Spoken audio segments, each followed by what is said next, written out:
Voihan Takavaara-alue.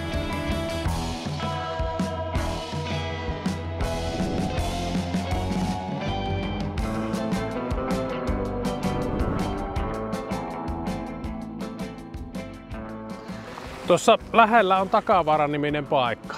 Mimmonenhan Takavaara-alue täällä on? Ja Pitäjien rajoilla ollaan, kun esittelyssä on PKS-sähkönsiirron viikon muuntamo Pitäjän raja 7123.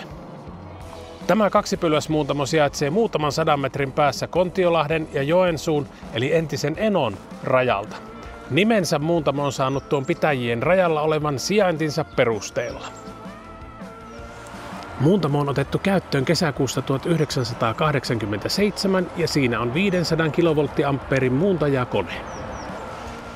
Sähköä tämä 14 000 € kustantava muuntamo siirtää vuodessa 190 000 kilowattitunnin verran. Poikki. Oliko se armeijaoppien mukaan se kevyen kertasingon Takavaara-alue 15 metriä? Tällä Pitäjien rajalla se on varmaan pitempi, kuin Takavaaralle on tästä yli kilometri.